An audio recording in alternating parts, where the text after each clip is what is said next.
5ই August পরবর্তী সময় আমাদের দ্বিতীয় স্বাধীনতার প্রথম প্রতিষ্ঠাবার্ষিকী।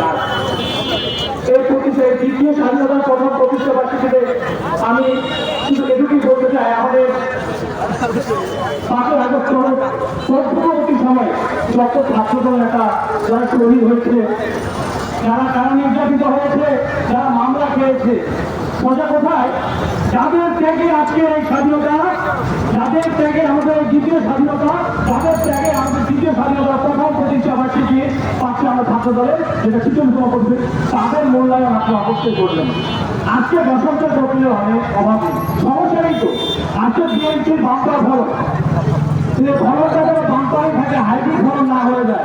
ঠিক আমাদের শুধু বিএনপি আমার প্রতি অঙ্গ সংগঠন, তা আমি এই সুযোগে বলবো আমাদের ছাত্রদের থেকে শুরু করে মূল্যায়ন যুবদল প্রতিটা অঙ্গ সংগঠনের আপনারা সেভাবে মূল্যায়ন করবেন, যারা যেটার যোগ্য তাদের যে আমাদের এই মুকুল্লা কমিটিটা এখনো হচ্ছে না, এই কমিটিটা হয়ে গেলে অন্তত ভালো আমাদের উপজেলা ছাত্রদলের জন্য এই কমিটিটা ঐতিহ্যকে আমাদের উপজেলা ছাত্রদল কমিটি আমরা উপহার দিতে পারি।